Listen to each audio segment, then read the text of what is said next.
Good evening, ladies and gentlemen out there in YouTube land. I am Deleted Scenes, human being American, and YouTube Ronin, and I'd like to welcome you to tonight's episode of Live from Sparkwood in 21. This series chronicles the 1990s cult classic television series Twin Peaks, created by David Lynch and Mark Frost, its sequel series, The Return, which appeared on Showtime in 2017, and the films of David Lynch. Tonight, part 2 of Fire Walk with Me, the fan edit.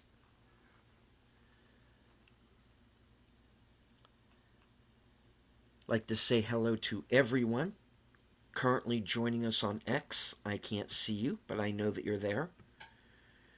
And say hello to everyone currently joining us here in the live chat.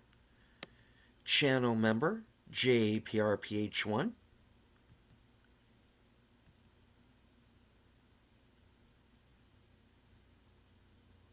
Faithful Blue Wrench channel member, the Bird Woman of YouTube. Watch out for her second channel, Fluff Chick Productions. It's Connie Clary.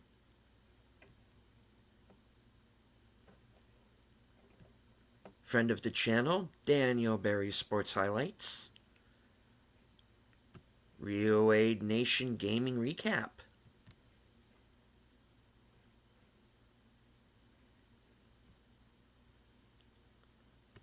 All right. I also want to say hello to everyone joining us in the Cosme Room. We're going to get the film started here very shortly. Joining me tonight, my fellow panelists, the superfans, as I call them. Last call, Troy Pichelli. Hello. Troy's better half, Netters Network. Good evening. And Flappy Apologist, Aged Boomer. In remembrance, we remember Flappy, We do. a bird of If you many. pay, Hmm?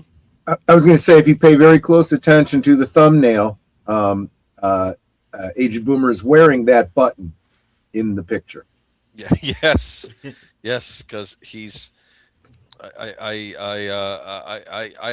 remember him, and I feel that he never got his due, and I know he was complicated and a bird of insatiable appetites sometimes, and those got him into trouble.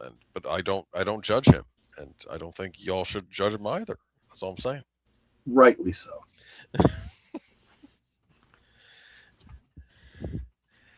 All right.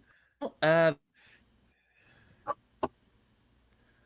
what we are doing this year is we are rewatching the entire Twin Peaks television series, and we're doing it in chronological order, which means we are starting with the prequel film, the fan edit, which includes the missing pieces, which are the deleted scenes from the film, and also a few from the series that have been added back in. So this is a film that is 3.5 hours. It's in its entirety, and we decided, well, you know what, we really don't want to do a 3.5 hour movie in one night. So we have divided it up into three separate episodes.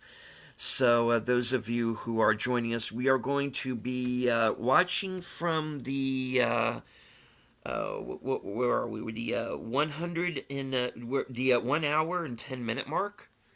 Yep. So we've already been through the Teresa Banks murder investigation.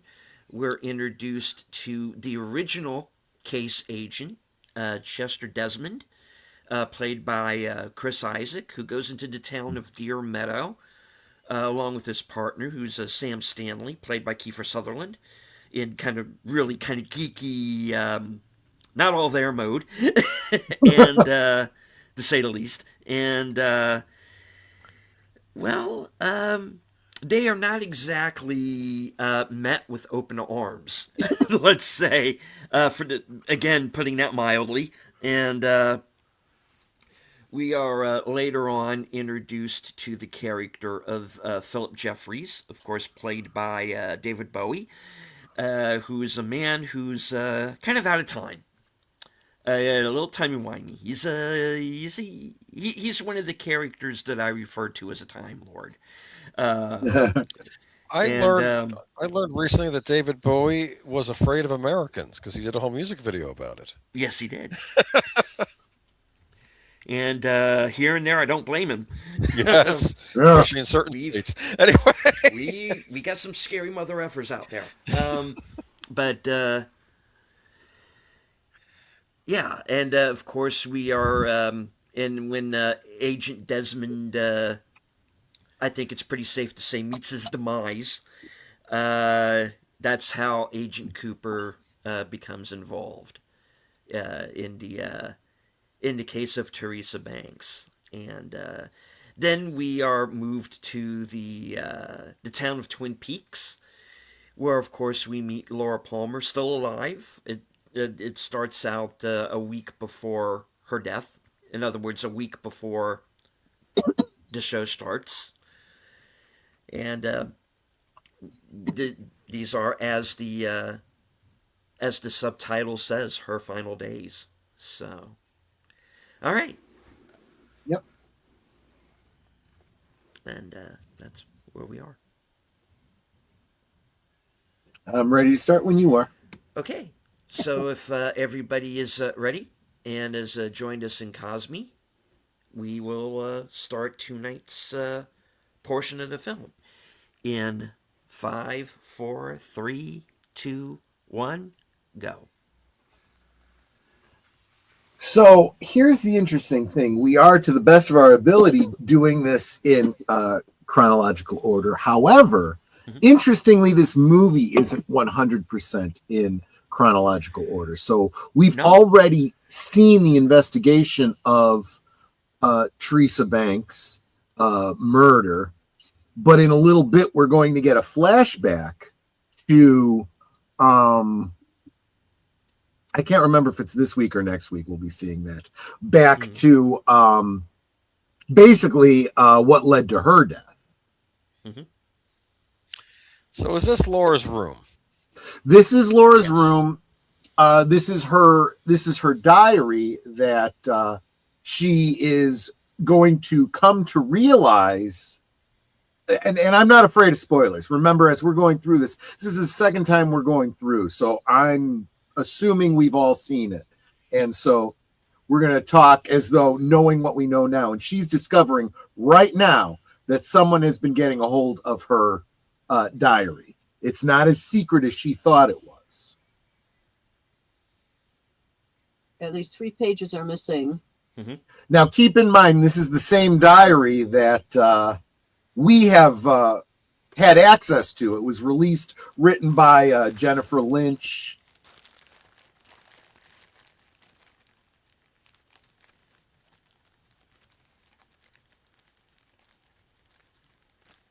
Good excuse. Yeah, you're not going to get very far without the keys. Yeah.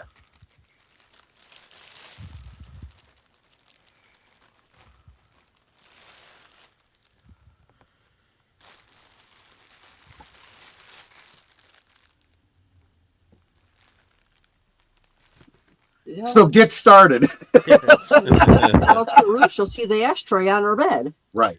Yeah. I- Try not to eat any bugs, Mom. I don't think nicotine is her drug of choice. Laura. Try not to eat any giant bugs again, you mean. So now she's taking the diary to someplace where it will actually be safe. She then starts a new diary, a secondary diary that will later be found in the first few episodes of the series.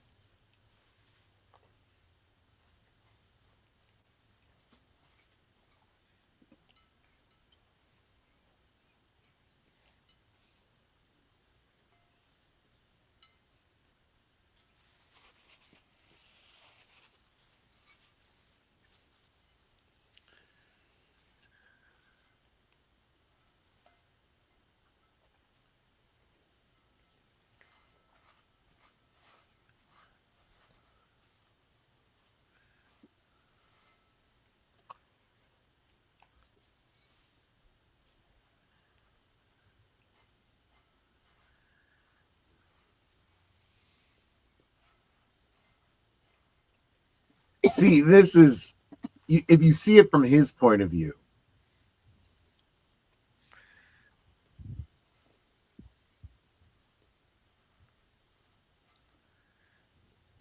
he's recognizing, even if the elements that he thinks aren't real, he's realizing there's real mental illness here.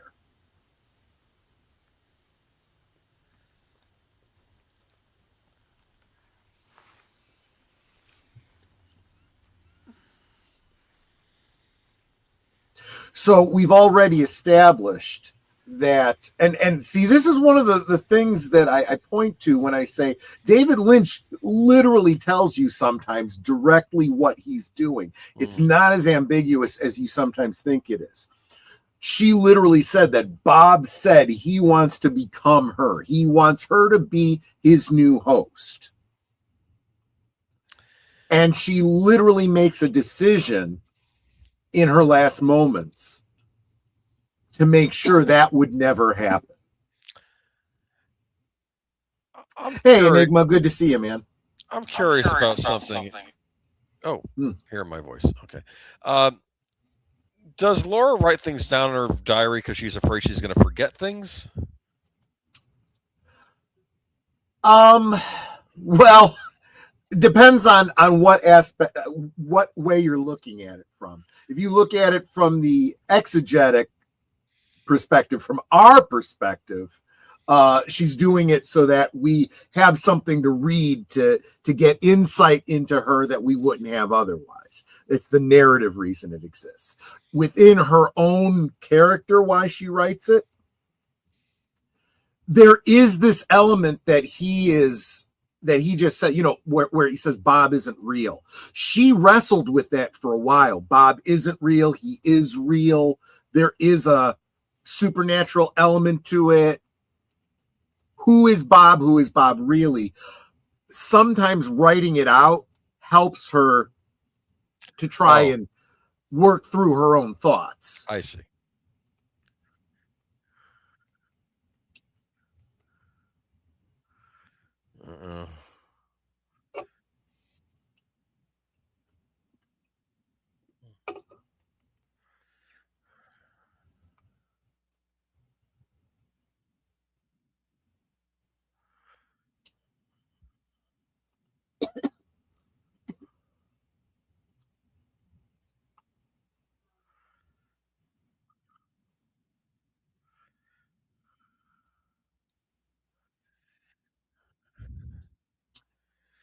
And that's not true.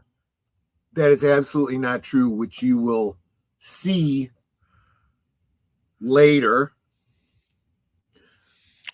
that she is lied to all the time, and she purposely avoids seeing the truth. She is not a good confidant. So this house also has a piano, like Correct. Donna's house. Right. It used to be very common. It was assumed your house would have a piano in the house. My house never had a piano. The heck? And to justify that piano, the kids would be told that they had to take music lessons, learn to play the piano. Yes, that was my household. I'm just curious. I did take piano lessons when I was younger. Both of them together. What?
I mean, this would be really cute if you didn't know what was really going on behind the scenes, you know.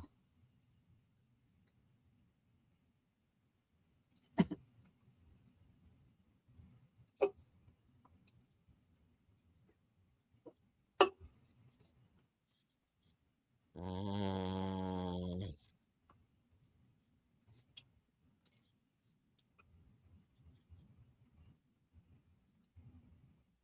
Now, remember, she just got through saying that Bob wants her to be his new host. Of course, we know that Leland is his current host. Mm-hmm. So sometimes you see incidents like this and you wonder, is that Leland? The kind of victimized, wanting to be a good person, Leland, showing himself, or is it Bob pretending to be Leland? It's never very clear. It could be Leland, but like Laura, he's messed up because Bob has been possessing him, right? Like he's There's been no touched doubt by about Bob. that. Yes. Yes. So yes. he may not be. It may be him trying to be himself, but he can't be because, of course, he's got Right. Bob in him, right? Yeah. So yeah. Right.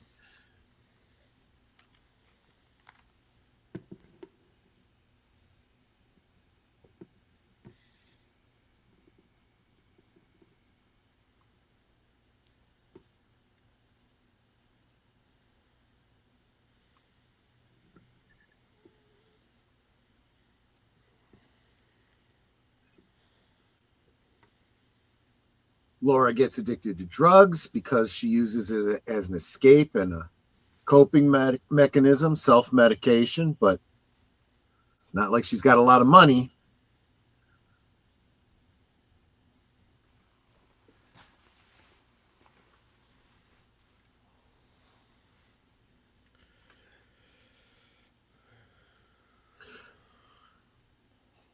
So you literally have to think about this as like a demon possession.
Six days before. Does the great abundance of food mean waffles?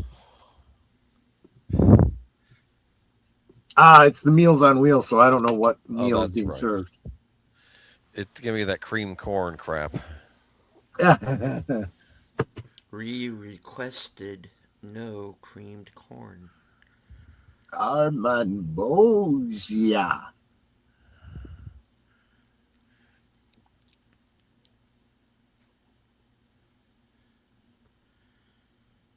Wow.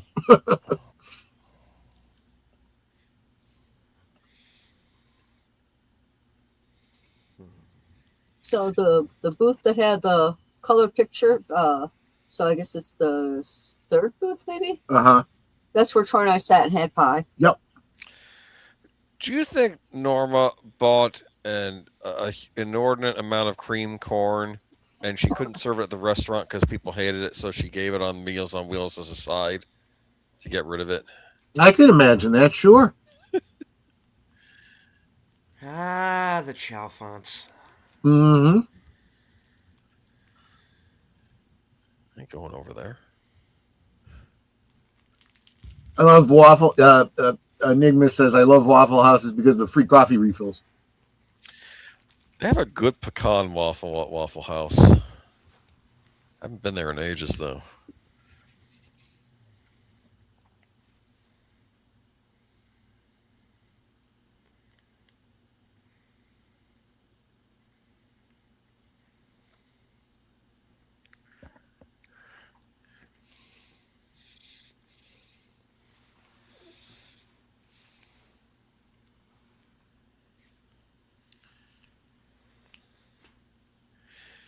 Maybe it's me, but is that mask that kids wearing remind you of like those plague masks they wore in what medieval times or whatever? The that I see in portraits, which I never quite understand. I don't know.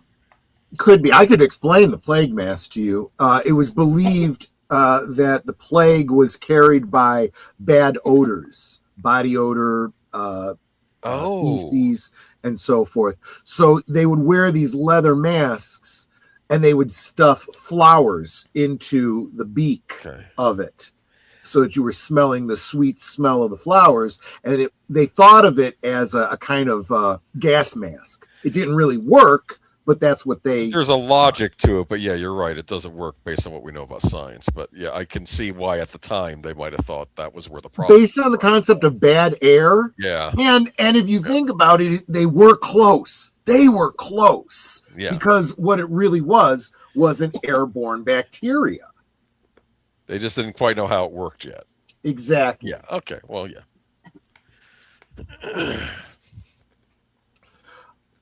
But you're right, because it appears in so much artwork of the time. It does have this I hesitate to call it archetypal kind of element to it, but it definitely has this it evokes fear, right, of death. Yes. Yeah. There you go. Yeah. That's what I think of when I see it. Did they ever explain her nosebleeds? Good question. I haven't really looked into it too much. I have speculated back and forth that is it possible that she was doing cocaine? Is it possible that for all the tittering about her relationship, might there have been an abuse element to it? Or is it just possible that she had blood pressure issues? I had a friend in high school, and I'm not joking. He would get into trouble. Like, his parents wouldn't let him have a lot of ketchup. So when he was over one time, he had a lot of ketchup at my house because we didn't know any better. And he got a bad nosebleed because of it. And Interesting. I don't know if with some people, if they have too much ketchup, they get nosebleeds. I don't know if there's any.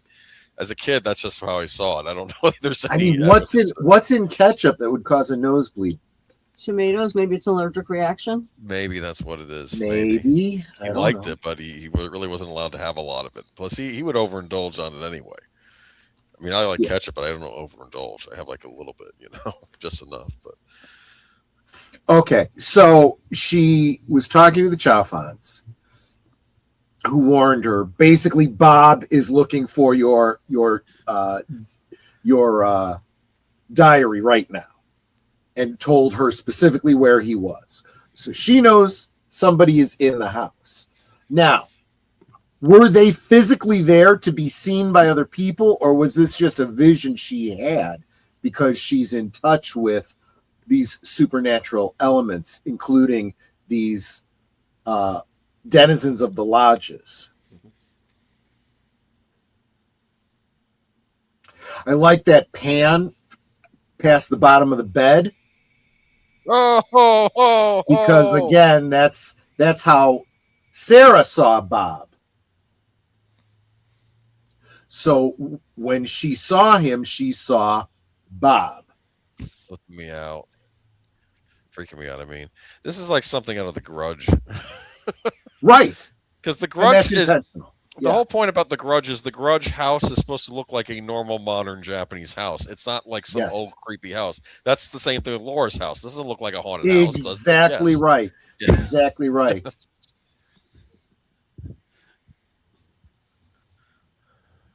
And this is when she realizes.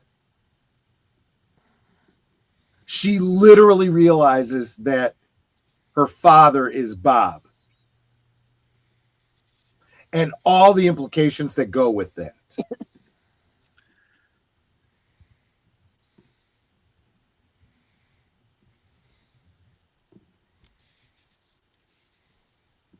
Now we'll get back to the picture in a little bit.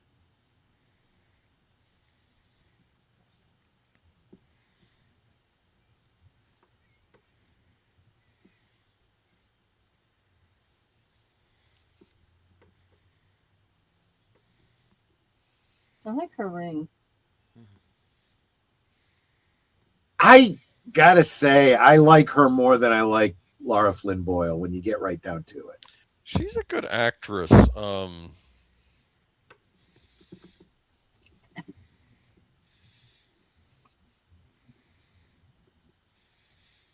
I said, she was on One Tree Hill, I think. Enigma says, I love how Troy kept his secrets the entire time we watched this, the first go around, and Troy kept all the big reveals secret. Must have been difficult. God, I never even really thought about it much. And what was even rougher was when we got to season 3, because I hadn't seen it at that point. Right. So you had to keep all of that quiet.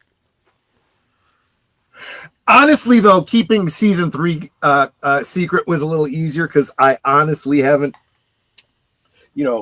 slept, and breathed season 3 as much as I did the first 2 seasons for, 20 years. I think that was only like the third time I was watching season 3. So there were large segments I did not remember and had not fully processed yet. Not that I've necessarily processed all of this either.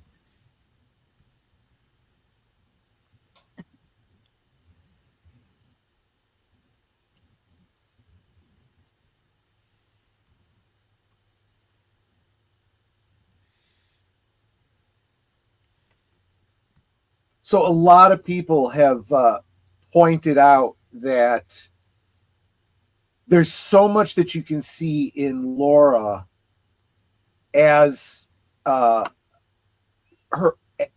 If you know the textbook psychology of a child of this kind of abuse, she displays it all.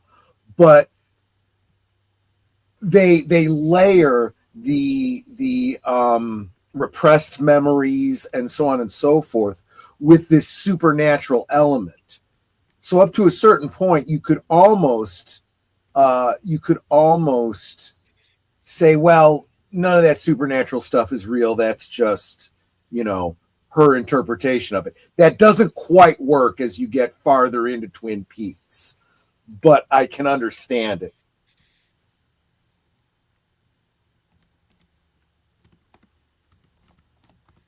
A muffin?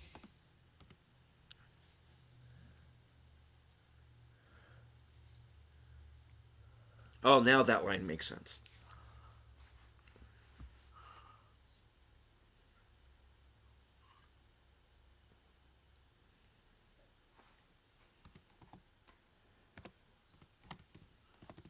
I was about to say, speaking of the supernatural, we're going to see some magic here, huh? Right. Okay.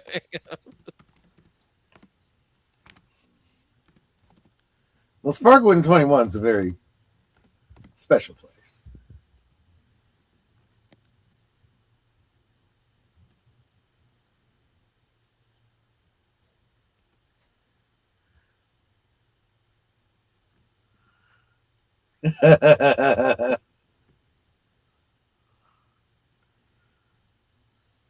Yeah, no, this is the Sparkwood 21 is happening now with us watching, right?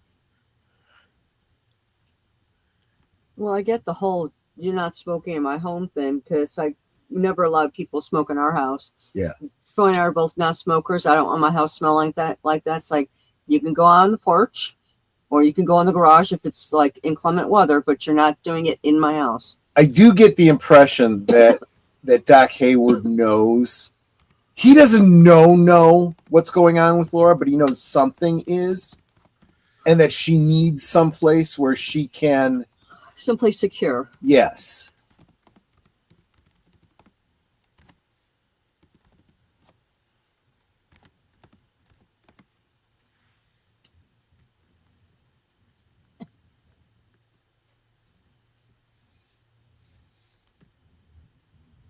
Hmm?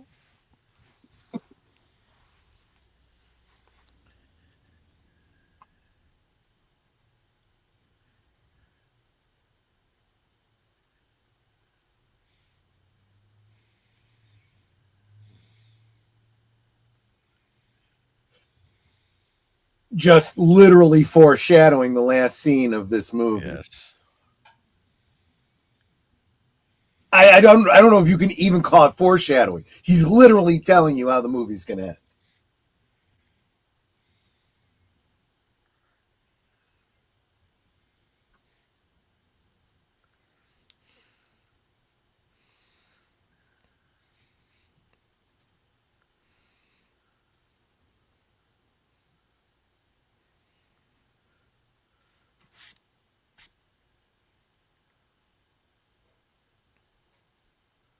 What do you think?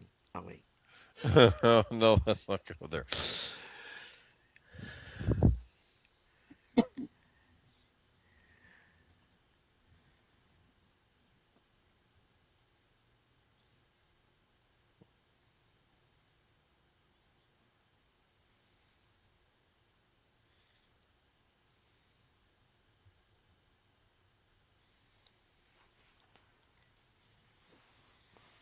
How did she end up in the wheelchair? It, Car it, accident? it was an incident that had something to do with Ben Horn. Mm-hmm. Oh.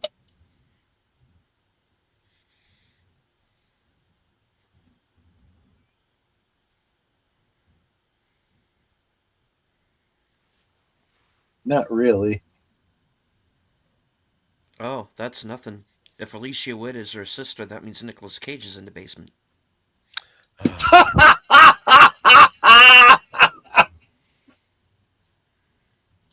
He could play Bob. Right.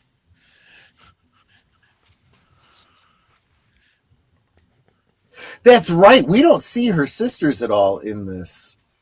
Of course, she's not in too much of the movie, really. Donna, I mean. True.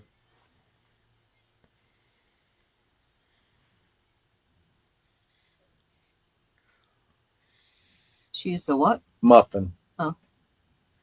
Oh, there's something very wrong with this town.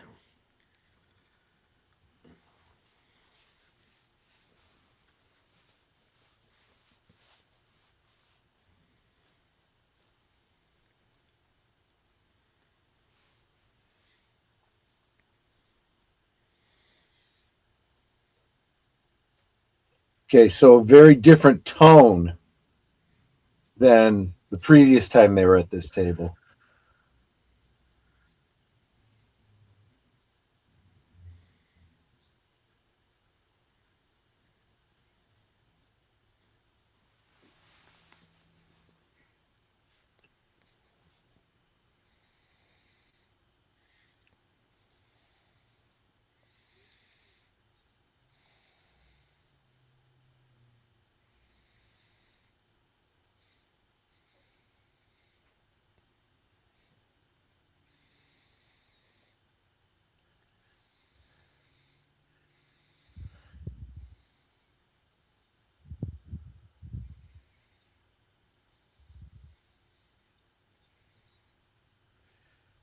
You didn't give me a Walked in the chance. door. Got in the door.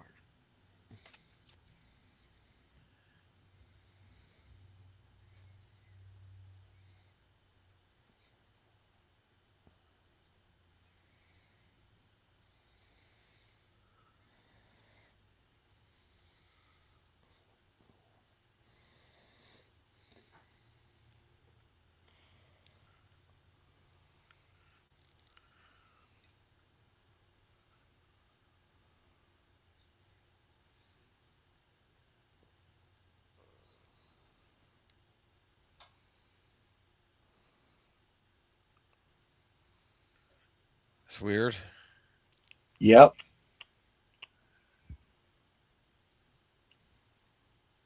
So Enigma says, correct me if I'm wrong, but he has keywords or some sort of method to bring out her other personality, right? Or am I way off on things? No. So Laura, at this point, isn't dealing with multiple personalities. Leland is. And it's not entirely clear that it's like a multiple personality disorder, that he is either Bob or Leland. Bob is with him at all times. And who's in complete control? It almost seems to be like a sliding scale.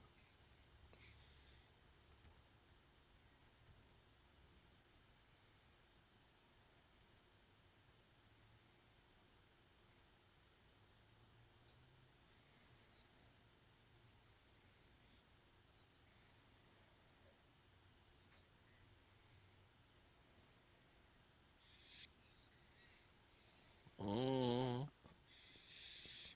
Well, as soon as he said you didn't wash your hands, you'd be like, oh, okay, I'll be right back. So none of Right. that would have happened.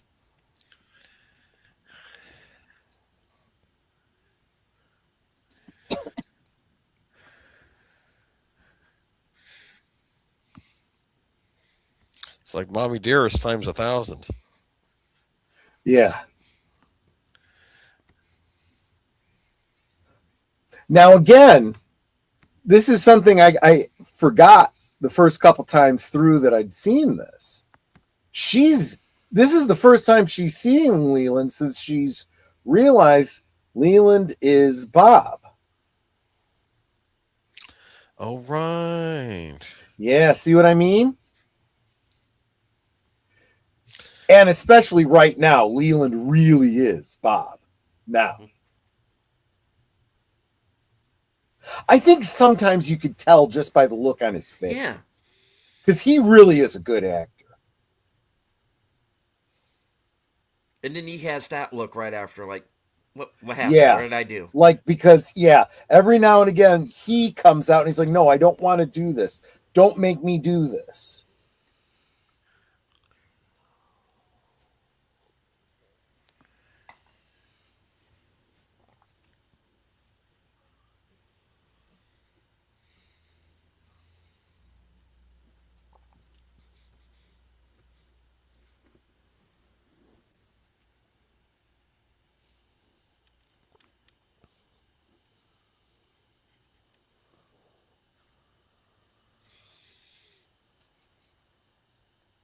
Now, how does she process that?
So, well, I'll hold off on it until we get more to that point.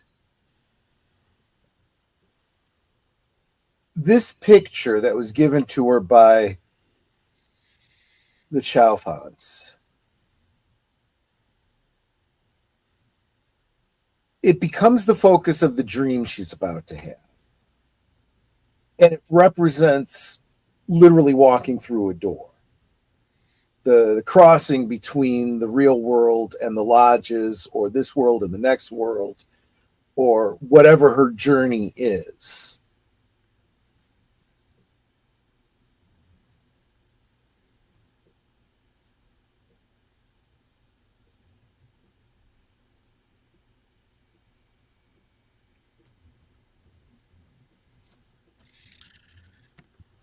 Look who it is. Yeah. She's doing the wave again.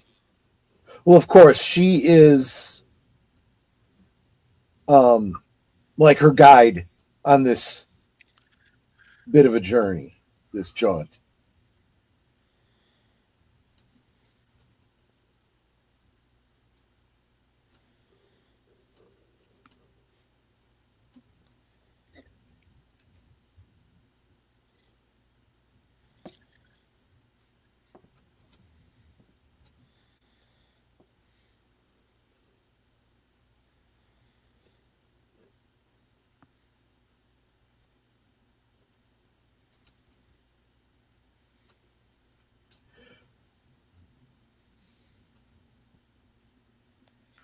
The ring is oftentimes, well, every time you've seen someone wearing this ring, they end up dying or disappearing. When Desmond went to pick it up, he disappears, right? We see Teresa wearing it, she dies.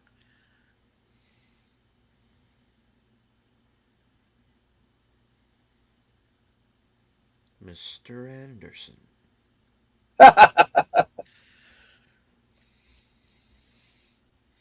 He hasn't become a weird tree yet.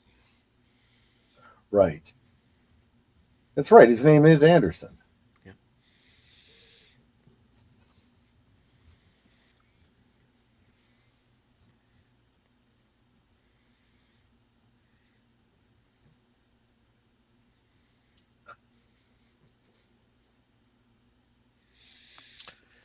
This scene right here, is this post season 2 finale?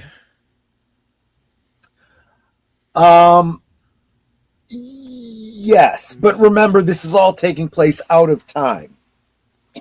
Yes. See, Well, is this future or is this past? So this is the past from Laura's perspective.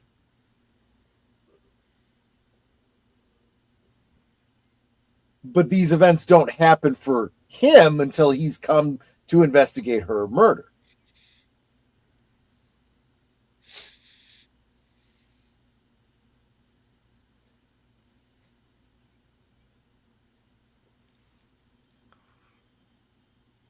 Which we heard at the trailer park earlier, well, last week.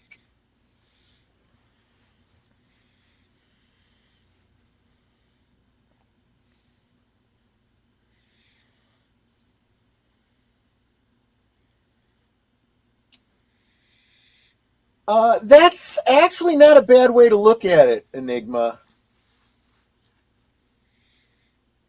This, in fact, is this place where they are is referred to as the waiting room. And what was it that Hawk called it?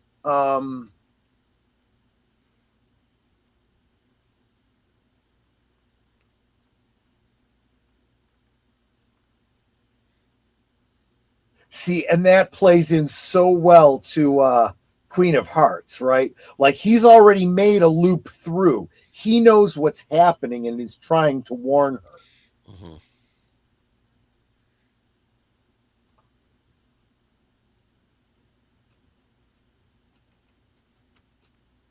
And possibly destroys the space-time continuum in the process. Well, yes. And then, of course, Annie. Hello, Annie.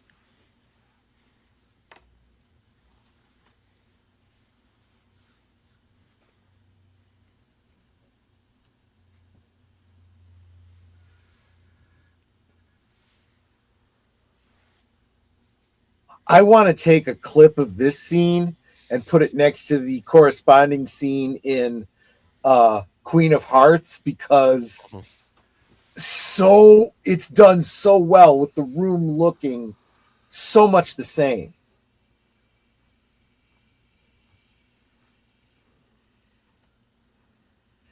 And she has the ring. Damn it! Okay. Don't take the ring. And Yeah, she's too already late. taken it. Dang it.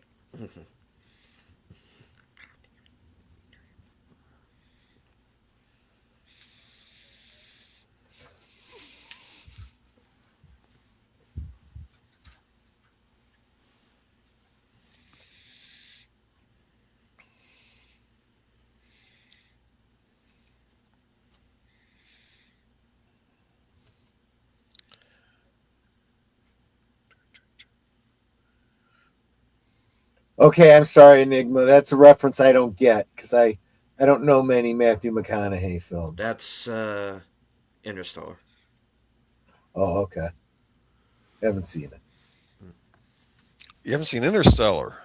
I have not. No. Okay, you'll.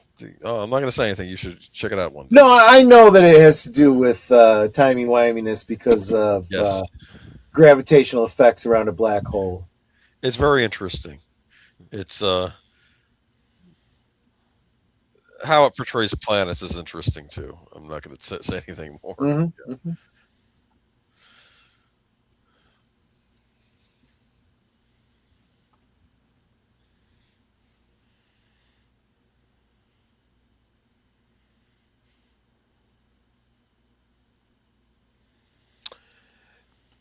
Now, oh, that's freaky. Okay. Mm-hmm. Question. Uh huh. Her bedroom, does that seem like a typical teenage girl's bedroom from the 90s, or is this more like looking back to like the 50s? What a bedroom might have looked like Good for question, a kid. because there are elements of this that and we've had this I see this as a blending of time, just like in like Batman 89, right? Right. Batman 89 could be like the 30s and the 40s, but it clearly has modern technology, so Yes. it's clearly a modern story. Same thing here. This could be taking place in the 50s, But now but she looks like modern dress right here, even yeah, though it's yeah, not yeah. something that would be totally out of place in the 50s, right? I Right. mean, yeah. Right. But yeah, And yet it's very clear. They make it very clear that these events are taking place in the early 90s. You know, that's established in the canon of the story, but there are allusions that make it more timeless. Also, the fact that it is a small town.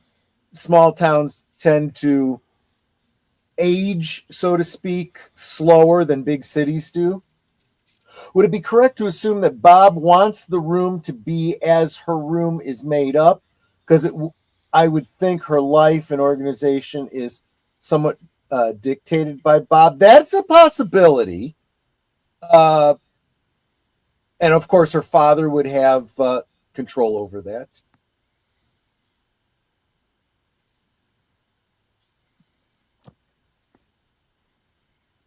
And again, whenever the ceiling fan is on in the hallway, that's got a very ominous um, impact on her. Again, it's the electricity by which the lodge denizens move about. It's also an indicator that Bob is coming that night.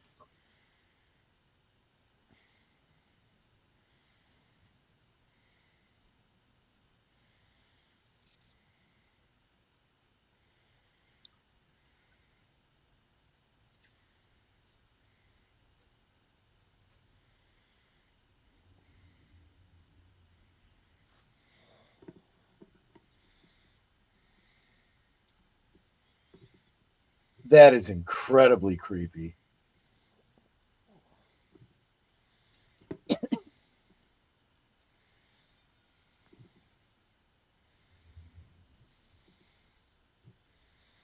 it's nice seeing actresses with actual normal lips, though. I'll say that. Right.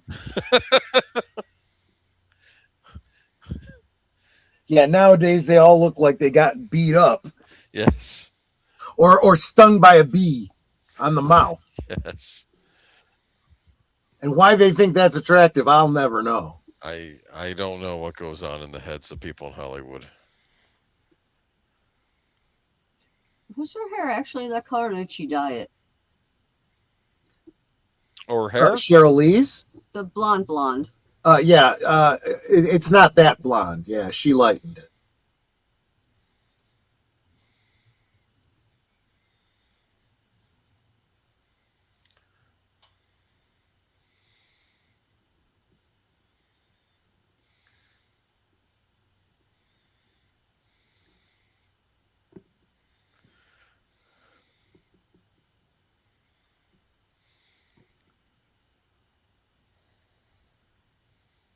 Benny and the Jets.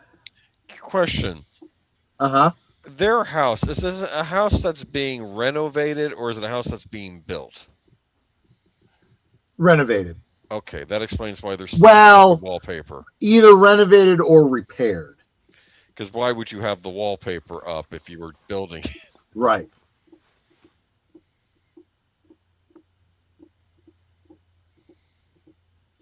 Yeah, it's not a new construction either. Look at the floor, not where he's at. Look on the other side. Yeah. Yeah, that's that floor is worn. It's been used, you know.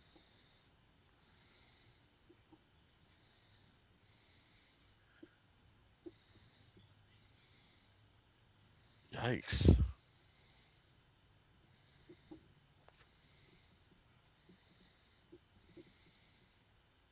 why does everybody on the show smoke? Uh, Not all of them. You'll not all of them, and the ones that do are the ones that are either very much controlled by the dark side or are strongly influenced by it, struggling against it.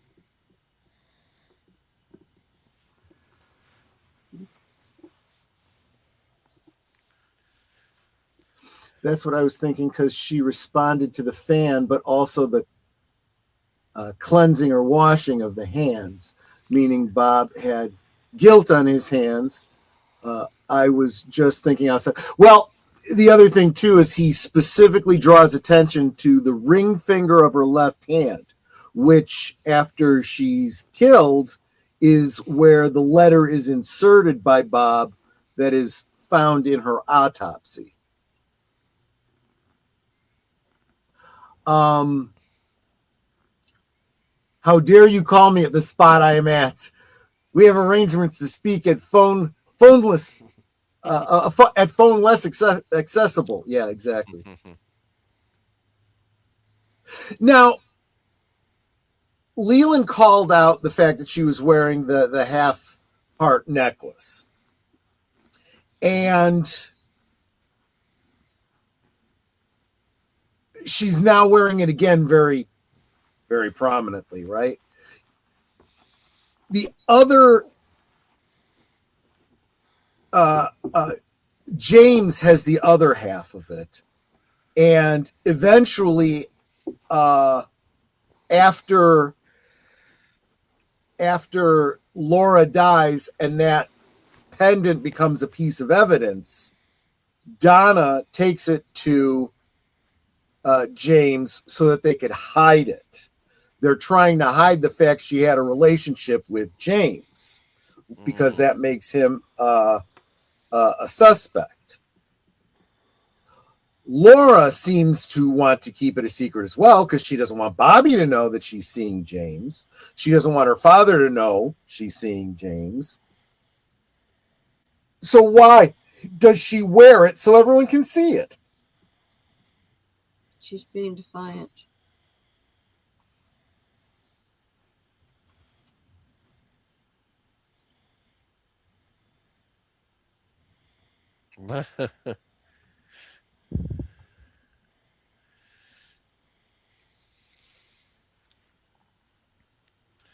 Everything you need to know about the United States you can get from Peanuts and Twin Peaks, right? Never mind. I hate to think that's true, but you could be right.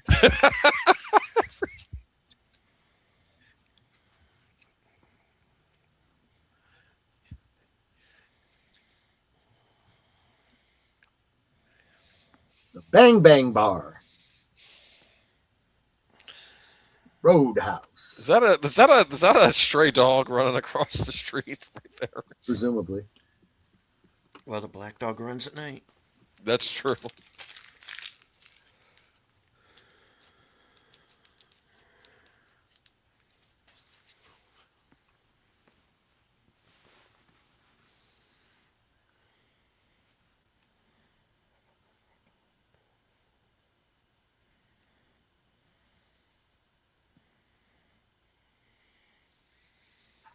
Margaret tried so hard.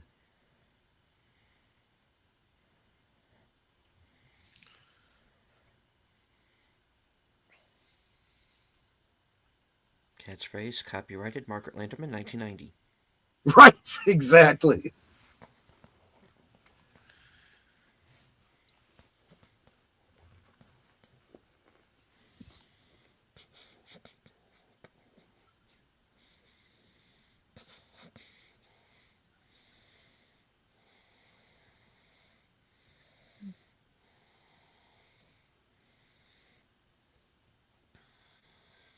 She tried so hard and got so far, but in the end, it doesn't even matter. Yeah. I mean, knowing what we know now, it almost feels like all of this was inevitable. This was not something that Laura could have avoided. She tried.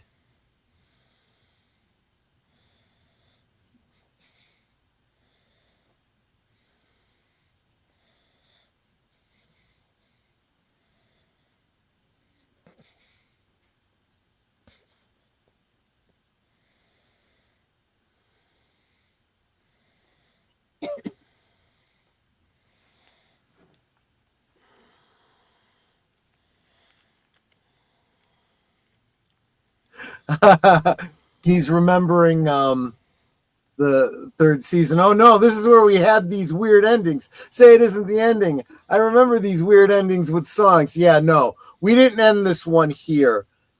This one ends with boobies. I always had a suspicion with season 3 of Twin Peaks that those music interludes are there because I think in some ways Lynch doesn't really want the episode to end. It's more like this is your break, and then the Right. episode continues. It's like the whole Exactly. season's one long episode. Yeah. That's right. Like I imagine you could probably watch it, string it together, and just watch it from those music interludes, and then just keep watching and watching and watching. Was it you?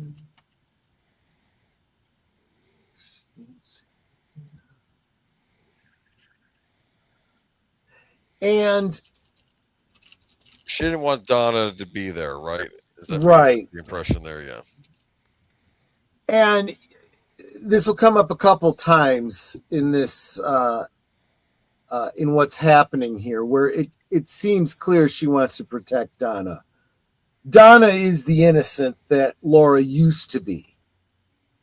She can't save herself, so maybe she can try to save Donna.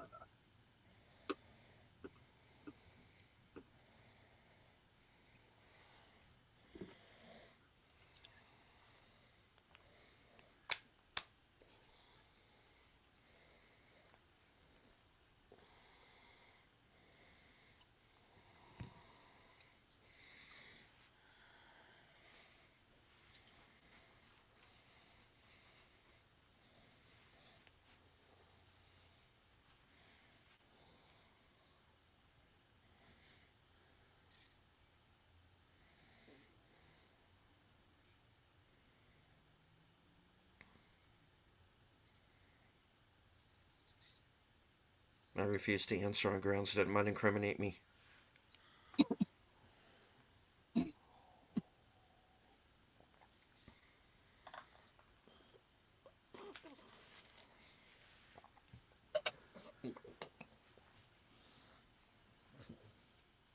Mm. It's like, okay, she's a little nuts. Yeah, well, she is.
Oh shit!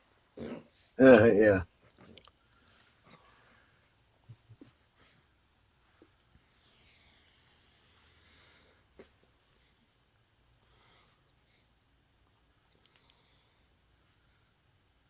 What's his Don't tell me name? what your name is. I don't care.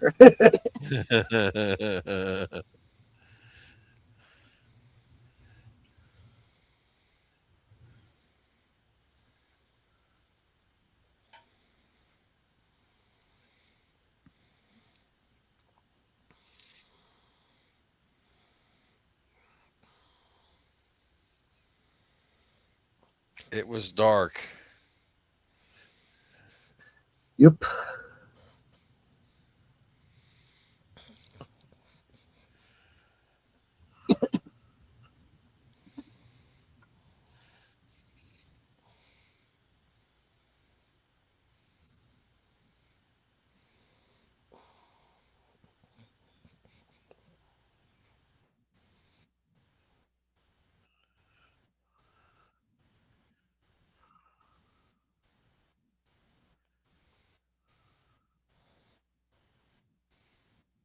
Says you can't even walk. It literally says that too, probably, right? It's Probably. like the 8 ball thing pops in there and just I love that. Hey, I know this guy from Heartbreak Ridge, Clint Eastwood movie. He is younger. Yes, you're absolutely right.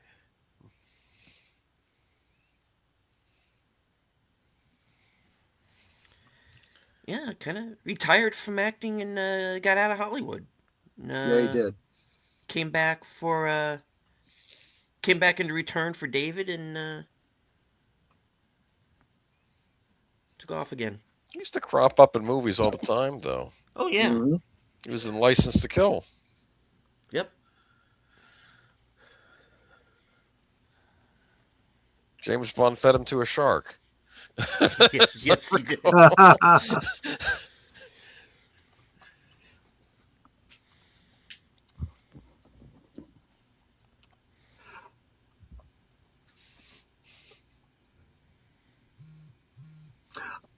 In fact, he reunited with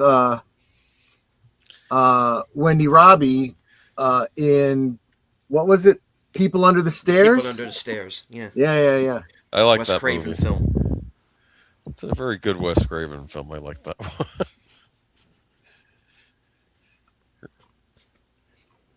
It reminded me of the Gim from Pulp Fiction in that movie with that Yeah. outfit he was wearing.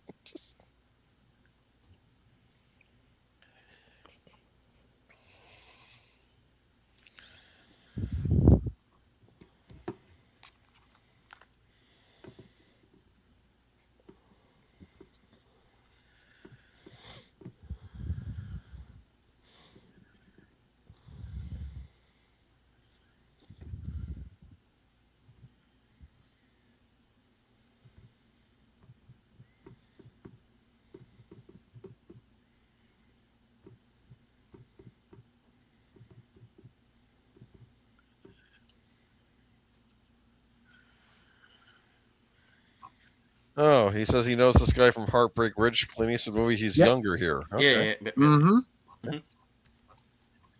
Here we go. The Lost Highway again. Yeah. Yes. Exactly. This is why I say though that there is these repeated Stuff that, themes. yeah, in Lynch Yeah. movies.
She's got her limits.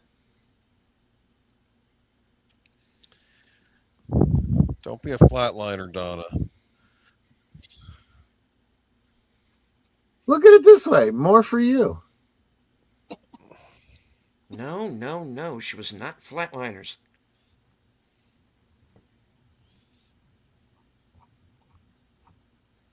Which, in retrospect, kind of surprises me. Hmm.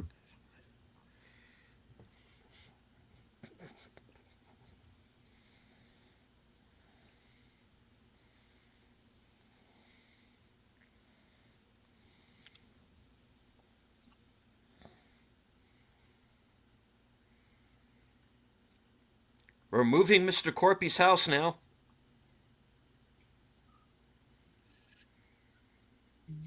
Extra points to anyone who gets the reference.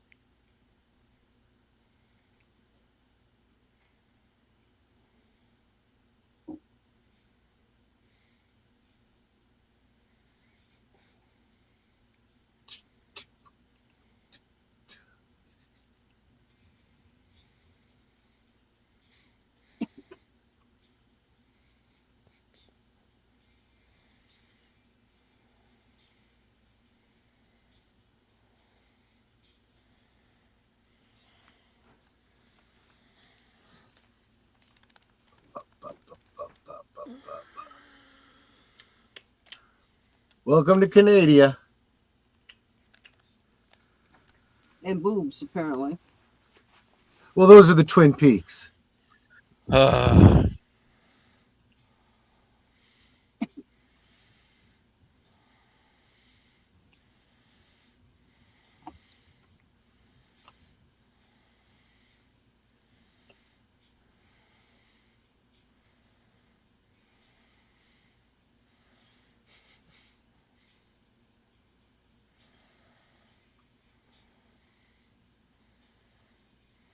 Is that true for Laura? There's no tomorrow.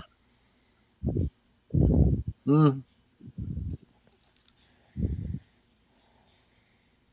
I'm trying to remember how this night ends.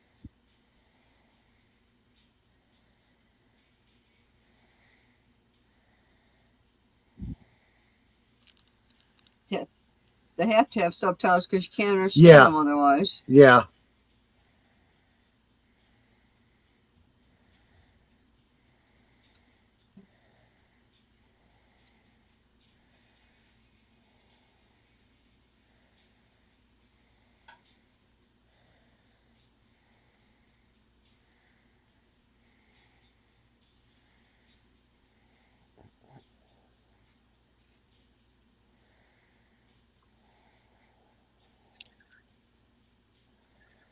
You know what should have happened? Donna should have fed that line to her younger sister when she was trying to write the poetry, right? Never mind.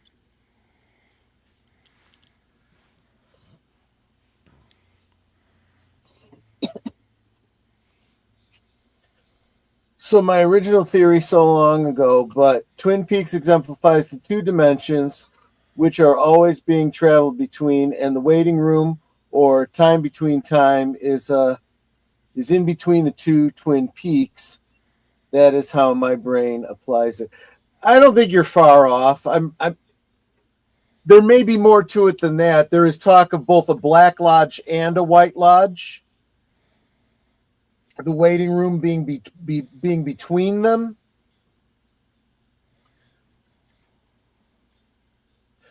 In season 3, you learn more about different ways to access them in different parts of the world. Obviously, Twin Peaks, Buenos Aires, so forth.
And whatever they slipped her is starting to hit her.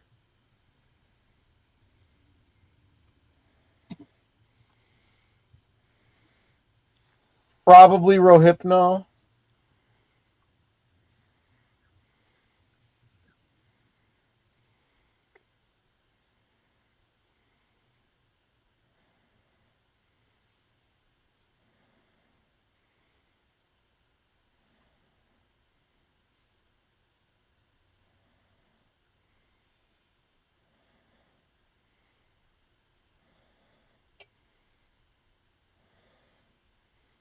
Right, and I'm assuming Finch is. Oops. Got to back up. Finch is setting up these. Oh, I assume you mean Lynch is setting up these dimensions slowly and methodically, which is why it takes the casual observer so long to catch everything, due to the moving between the two,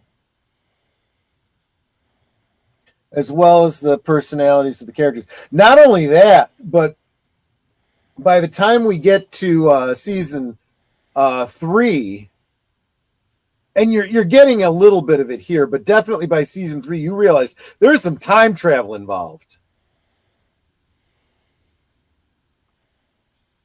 Well, it always seems like it's time travel when you're on drugs. Well, that does help. Teresa.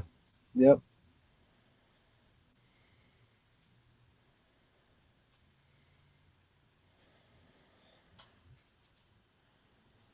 And of course, up to this point, we didn't even know they knew each other.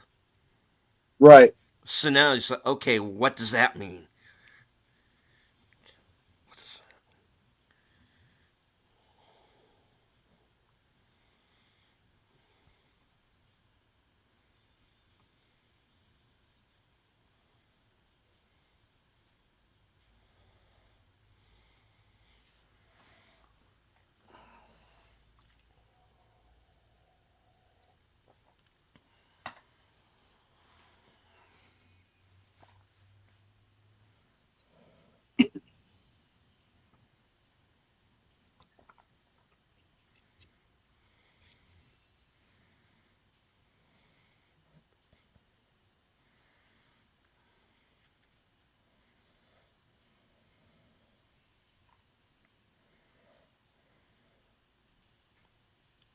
Because first Vancouver and then the world. What do you mean? I don't know.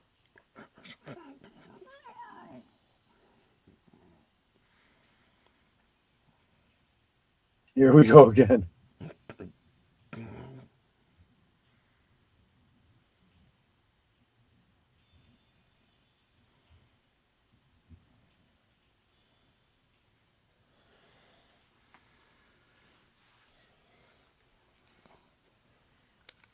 Yes, I was just as surprised as you.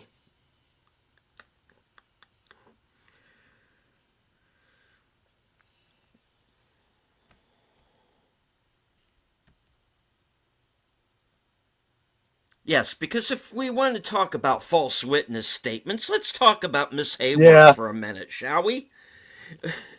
Because I gotta tell you, that girl leaves a lot of shit out.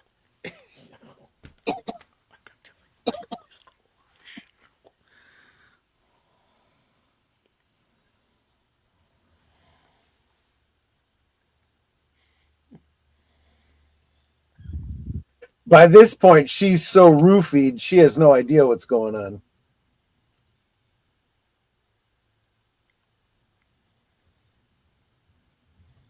Nate, at this point, I feel like you need a bodyguard. Yep. Seriously. Well, and that's exactly what Laura was realizing at that moment. When did you want to stop, by the way? It's going to stop in just a moment. I gotcha. I remember him. Automatically? Look at this. I love this. This time they're actually showing it backwards. I mean, the way it was, So cool. it's you see that it's being done backwards because he's unlighting the candles. There you go. good place to stop. Yeah, that's I told you we'd be ending with boobs. Okay. It just turns out it happened to be Mike's boobs. Ah! So there you go. So there you go. Yes, we will wrap this up then next week, and I don't know. We'll talk about this behind the scenes, but maybe we go into a deeper dive discussion on week 4. I don't know. We'll decide. But there's a lot to take in with this. All right. So, what do you think so far, chat? Those of you who are watching this with us for the second time, anybody who is maybe watching this for the first time, despite the fact that we are going full spoilers this time around.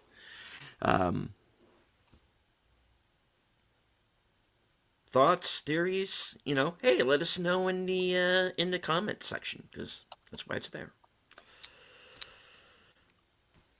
The only comments I can see happening are boobs. Well, at this point, yeah. Well, we'll probably have more to say next week when we get to the More boobs. Well,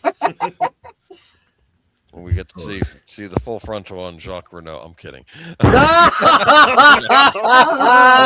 Let's not. You Yeah. women have bad dreams. Yikes! Yeah, no kidding. And it was at that time that I must sadly resign from the program. Or else have to wash your eyes out with bleach. Enigma says, I'm happy about connecting the dots and remembering what I saw the first time and seeing the personality changes. Yeah. Yeah. This is why we're doing it, because I do feel like the rewatch, you get more out of it. I know I. Gotcha. Cool. And hello, PJ. Orville Nation has also joined us.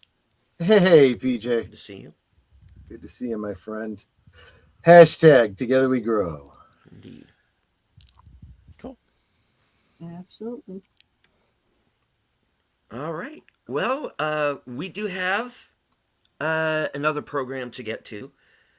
And that, of course, is The Adventures of Sherlock Holmes over on Troy's channel. The Red-Headed League. Yep. Is the episode for this evening. And apart from that, Troy, what do you have coming up? Well, Friday, Boomer and I are going to be talking this day in history. A new topic we're trying out for last call. Yes. Saturday, Netter and I will be over on Big Al Presents Films with Friends for Hellboy, the Guillermo del Toro film.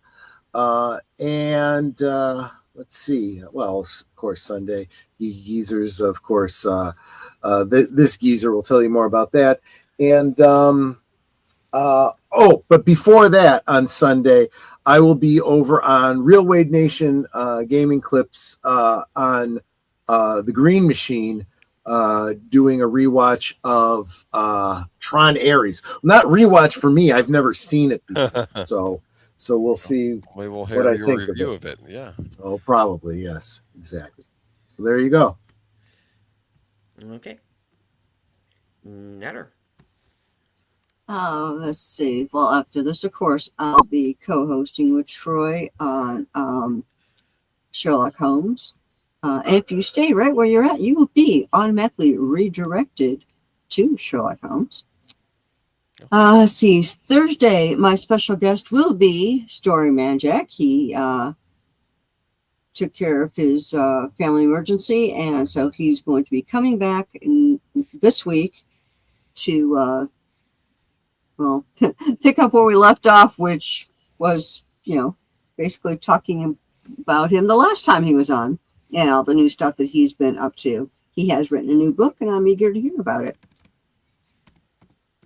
Let's see. And then as Troy stated, Saturday we're joining Big Al on his channel. I'm pretty much guesting everywhere else. Right. That's it for me. All right.